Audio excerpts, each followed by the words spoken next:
حضرت سلیمان علیہ السلام کی بے مثال وفات۔ ملک شام میں جس جگہ حضرت موسیٰ علیہ السلام کا خیمہ گاڑا گیا تھا، ٹھیک اسی جگہ حضرت داؤد علیہ السلام نے بیت المقدس کی بنیاد رکھی، مگر عمارت پوری ہونے سے قبل ہی حضرت داؤد علیہ السلام کی وفات کا وقت آن پہنچا، اور آپ نے اپنے فرزند حضرت سلیمان علیہ السلام کو اس عمارت کی تکمیل کی وصیت فرمائی۔ چنانچہ حضرت سلیمان علیہ السلام نے جنوں کی ایک جماعت کو اس کام پر لگایا اور عمارت کی تعمیر ہوتی رہی، یہاں تک کہ آپ کی وفات کا وقت بھی قریب آ گیا اور عمارت مکمل نہ ہو سکی، تو آپ نے یہ دعا مانگی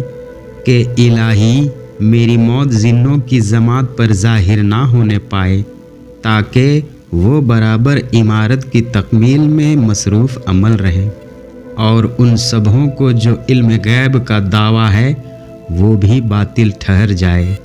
یہ دعا مانگ کر آپ محراب میں داخل ہو گئے اور اپنی عادت کے مطابق اپنی لاٹھی ٹیک کر عبادت میں کھڑے ہو گئے، اور اسی حالت میں آپ کی وفات ہو گئی۔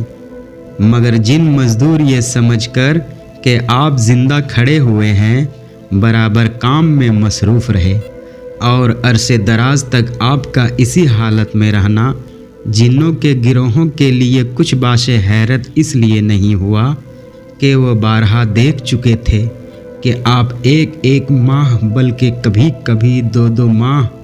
برابر عبادت میں کھڑے رہا کرتے ہیں۔ غرض 1 سال تک وفات کے بعد آپ اپنی لاٹھی کے سہارے کھڑے رہے، یہاں تک کہ بحکم الہی دیمکوں نے آپ کے عصا کو کھا لیا، اور عصا کے گر جانے سے آپ کا جسم مبارک زمین پر آ گیا۔ اس وقت جنوں کی جماعت اور تمام انسانوں کو پتہ چلا کہ آپ کی وفات ہو گئی ہے۔ قرآن مجید میں اللہ تعالیٰ نے اس واقعے کو ان الفاظوں میں بیان فرمایا ہے کہ جس کا ترجمہ ہے، پھر جب ہم نے اس پر موت کا حکم بھیجا، جنوں کو اس کی موت نہ بتائی مگر زمین کی دیمک نے کہ اس کا عصا کھاتی تھی۔ پھر جب سلیمان زمین پر آیا، جنوں کی حقیقت کھل گئی۔ اگر غیب جانتے ہوتے تو اس خواری کے عذاب میں نہ ہوتے۔ ناظرین، اس قرآنی واقعے سے یہ ہدایت ملتی ہے کہ حضرت انبیاء کرام علیہ السلام کے مقدس بدن وفات کے بعد سڑتے گلتے نہیں ہیں، کیونکہ آپ نے ابھی اس ویڈیو میں سن لیا کہ 1 سال تک حضرت سلیمان علیہ السلام وفات کے بعد عصا کے سہارے کھڑے رہے،